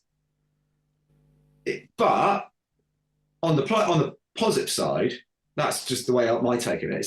It's the 80s like wrapped up again. You know? Yeah, that's what I was going to say. It's just rehatched. Yeah, 80s rock. But on the plus side, people lap it up because they want to hear that stuff, don't they? Yeah. So yeah, nostalgia, isn't it? Yeah, we're living in that a bit, aren't we? So you might as well lap it up, if you're going to do it. But the problem is with those acts, and even that band I was in, I think it had a bit of an edge, more than it was a bit more 70s, I guess, vibe than 80s. But it just, I don't know if it would have gone any further, truthfully. Yeah. Maybe it would have, maybe it wouldn't have, but just the reality of things, and people forget, like, for some reason we forgot the 90s happened. Yeah. And the 90s sort of changed everything, like from Nirvana onwards. Yeah. And I welcomed that. It's great. I love all that stuff as well. Soundgarden. Yeah. I mean, Soundgarden is different because it's like Chris Cornell can sing like that, but it was just done in a better way, It wasn't done so cheesy, it was done in a cool rock way, I mean, rock's always there, but I guess it's how you present it, really. But with Inglourious and stuff like that, I mean, I was only in it for like one record, I sort of joined on the second album. But yeah, I don't know. Maybe it would have gone further, maybe it would have. I really don't know. I haven't seen much about him on Facebook and stuff. I don't know. No, I haven't either. To be honest, sort of just disappeared, didn't it? Yeah. Yeah. Well, there you go. I'm a bit quiet. At the end of that, isn't it? It's just is what it is. I mean, but again, the positive side of that is like, we got to play with the experiences from that. You can't buy. They're great. I got to tour and play some great festivals. I always have that to thank for that. Yeah. Was that the Steel Panther shows? Yeah, I went and watched it. I watched the Bristol O2 show. Yeah, that's right. That was the final show with Wayward. Yeah. That was cool. Hammersmith, that was the one. Yeah, I like that. That was cool. Not many people get to play that. So when you do get to play a show like that, it's really, you really take it. I got a picture of it upstairs because it was really important. And Donington, we played Download. We opened Download on the stage. And again, just really grateful for those opportunities, regardless of what happened in that band. The positives, always try and keep it positive. Yeah, you've got to take the good stuff, haven't you? Yeah, you got to take the good stuff from it. Yeah. And it was great, it was his record deal, and he allowed us to kind of play with him and write songs and do that, But I don't know what any of them are up to, really. I don't talk to any of them. I mean, speak to Ade a little bit. I mean, Ade, the guitarist, he's frighteningly good on the guitar, and he lives in Budapest now. Okay. Really, he doesn't really do much in the music industry so much, but he said to me the other day that he's sort of getting back into it again. Because he was like, there's not really much money in the music business. No, I know. And there isn't. It's definitely like passion stuff, isn't it? Passion. Yeah. But he's a frighteningly good guitarist. Frighteningly good guitarist. Yeah. Days of the big money from the record labels are long gone, aren't they? Yeah, I remember those days though. Like, it never happened to me as such, but I had some friends that certainly. Speak to Rod about that if you want to know about that. Rod was signed to Warner Brothers when he was 16, 17. Yeah, he was. Yeah. Yeah, he was in Violent Delight, and they had those big record deals, £250,000 record deals, through Warner Brothers. So, toured with them all. Toured with A and Rival Schools. I had some great times, and but the downside of that was that he was really young and didn't really understand the music industry. Yeah. And I've seen it happen. I've seen it happen to a few bands. My friend of mine was in a band called Vex Red. That was all tied in together. Same thing. Signed to Virgin Records and did an amazing album, and then just got dropped. Yeah. Like when you don't really understand what's going on, it's a bit scary, really. But those bands had some really cool opportunities, and got to support some really cool bands. But it is all sort of self-released now. Even if you're on a label, it's like even if you're on those record labels like Frontiers, and it's all kind of DIY still. Yeah, it is. Yeah. You don't really get much of a budget to record, so you've got to kind of. Like I said earlier, it's mostly for distribution, isn't it? Yeah, the glorified distribution companies, but yeah, that's all it is. I guess you still need that in some ways. But do people still buy CDs? I guess I don't know. I guess it's more. Yeah, I guess it's more for the vinyl, because vinyl's on the back a bit now, isn't it? Yeah, so, seems becoming. Yeah. It's a tough one. It's a tough time to be a musician. I mean, it's always been tough, but yeah, it just feels tough, even more super hard now. For some reason. So I don't know I don't know why I chose to be a guitarist. I think my dad's just looking at me every day, like going, shake his head, like, why did you do that? Why didn't you just get a degree in politics like me? Fuck that. Who the fuck wants to do that? Where's the fun in that, Dad? In it? No. Bless him. Yeah. So yeah, but next project wise, I definitely wouldn't mind doing another project. Like for me, I don't think it'll be Just a Ride anytime soon, but certainly something.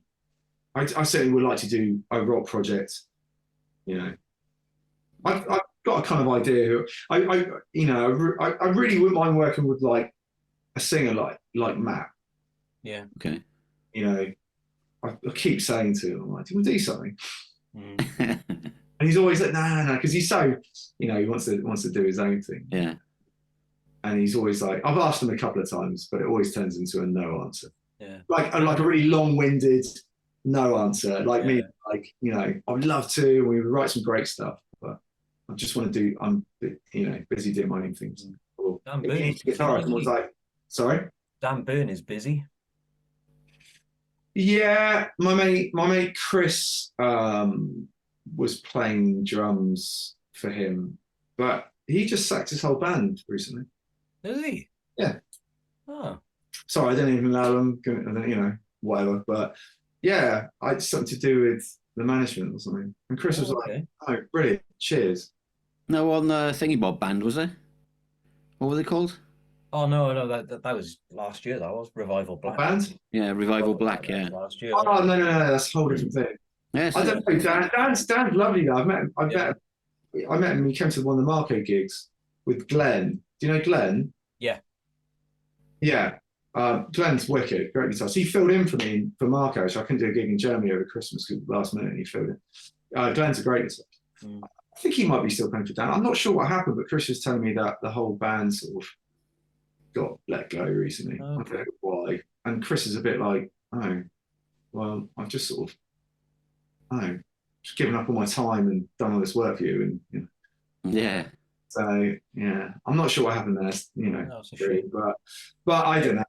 A great show at Planet Rock. Great show. Yeah. Yeah. I mean, Dan's amazing. His voice is he's great. He's kind of on the rise a little bit. Like he's sort of got a bit of a shining star above his head, hasn't he? Yeah. So yeah. He's and he deserves it. He's a full-on wicked musician and songwriter and stuff. So, but again, it's you see that with a lot of people, and it's just like, I hope it works. I always root for people there. Yeah. But he's got an amazing voice. And he's from Liverpool, isn't he? Yeah. Yeah. So but I'm not sure what happened there with the band thing. But I don't know if he's getting a new band together. I don't know. Or maybe he's not. Maybe he's just phoned up Chris again and gone, oh, sorry, I didn't mean that. I'm not sure. I'm really not sure. It happened, Yeah. Yeah. Oh well. Yeah, but Revival Black, and he's sort of done a project called Bad Rain. That was with the drummer in Germany, a band in Germany. Yeah, that's right. Yeah. Yeah, so he does a few things, but I think he obviously wants to just focus on his own thing. And why wouldn't you? You know, Yeah, it's great, but he's doing really well. So I hope you know he gets a good deal and a record deal and stuff. I'm sure he will at some point. I met Chris Barris the other day. Do you know Chris? Yeah, he's brilliant, isn't he? Yeah, he was in LA as well at this show. So and he was really great. He's worked with Fab, hasn't he? Yeah, that's why. Like he works with him on that. Is it that Supersonic? That's it. Yeah, that's right. It's called. Yeah, it's definitely Supersonic. Yeah, Supersonic Blues Machine or something. Blues Machine. That's with Kenny Aronoff and I mean, like, wow, you know, fantastic. And he was in LA as well doing that show, and he sort of played a bunch of songs. Chris is great. He lives in Torquay. Yeah, it was funny how him and Kyle, we all veered towards each other because we're like, oh, you're British. Cool. I've never met Chris before, but he came to the studio and rehearsing, and I reckon it's funny when you're surrounded by Americans and a British voice comes in, and you're just like, "Where are you from?" And then you instantly bond because you're like, "Are you okay?" "Yeah, I'm okay too." What's happening? I don't know, but everyone's American. It's mental. So brilliant. He's great. You know, he's a great singer and he's an amazing player. Yeah. And I don't really know much about Chris, to be honest. I never really have, but I know the name. Yeah. I've never listened to his music, and I just know the name. I know it's like quite a big name in Planet Rock, and I've watched quite a few of his shows. He's phenomenal, really. Yeah. Really. And he's like you said, he's become more of a singer now, Chris. Really, whereas originally he was better known for his guitaring, but I think during COVID he really focused on his voice. And then the album that he released after COVID, the singing on that is just out of this world. He's got a brilliant voice. Yeah. I was blown away. I was like, wow, you're great. And he's a brilliant guitarist as well. Yeah.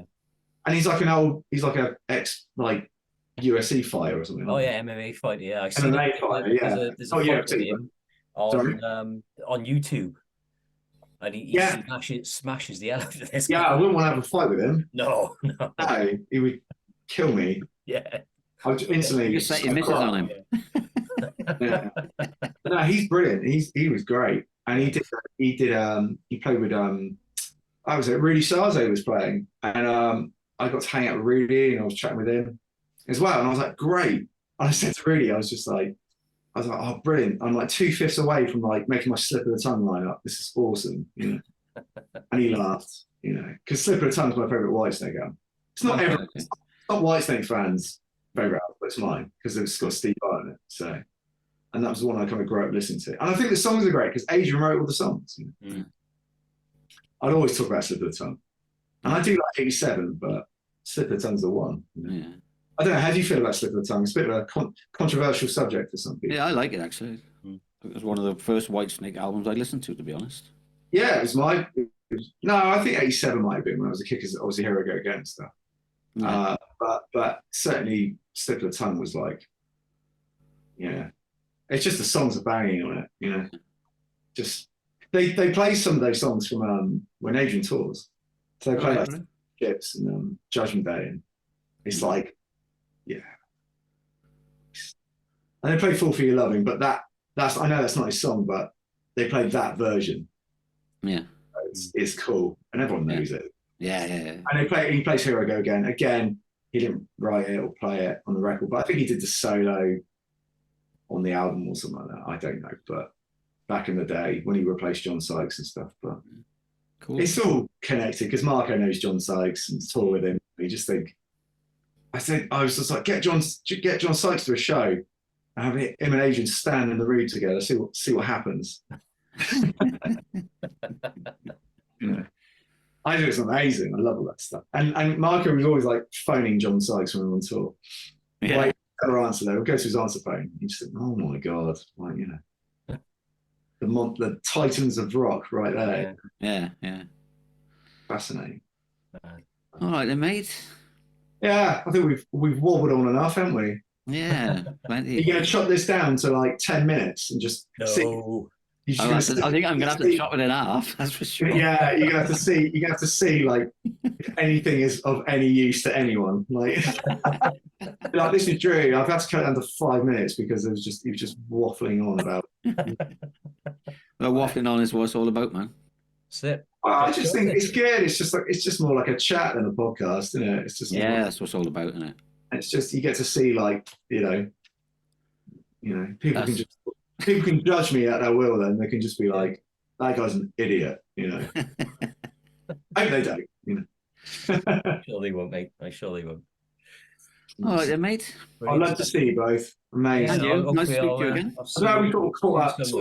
I'm glad we sort of caught up now, like after the LA trip, because at least we've got something to talk about, Yeah. It's kind of cool. And the Marco stuff, it's nice to talk about that and hopefully be more of a permanent member in his, Yeah.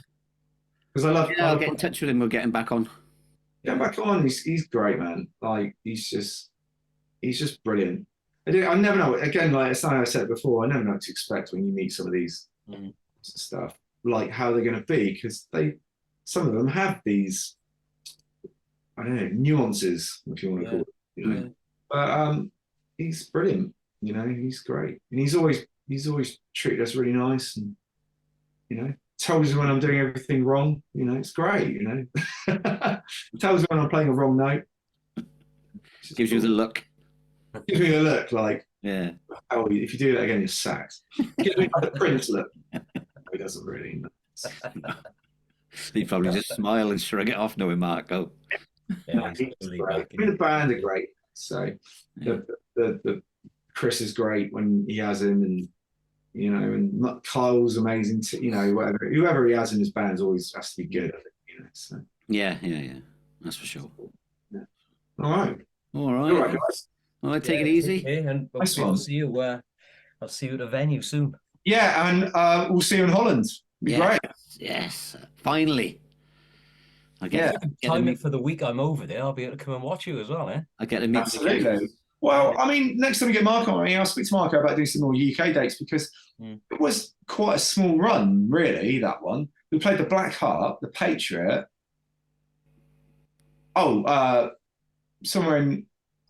played up in great venue next to the Hippodrome, Darlington. All right. The venue up there, I can't remember what it's called now. It was awesome. And it was sold out. It was like massive. And then we played in Bannerman's, and there was like nowhere else. I was like, we should have played like 1865 in Southampton or Blackpool. But again, it's all to do with the organisation of it all, like who's booking it, at the time. So hopefully next time we'll do a few more shows and then, tie that in again. So but definitely the Patriot again. He loves playing the Patriot, Yeah, it's a great venue, isn't it? It's a great venue. It's a great sounding venue. The sound guy was awesome. Yeah. I think they've got some new speakers in there and stuff. It's all been done up. Okay. Yeah, really cool. And then they've got Trickster there at some point. Remember them? Trickster? But like Trickster Acoustic, they were like an 80s band. But okay. I love them. But no one else does.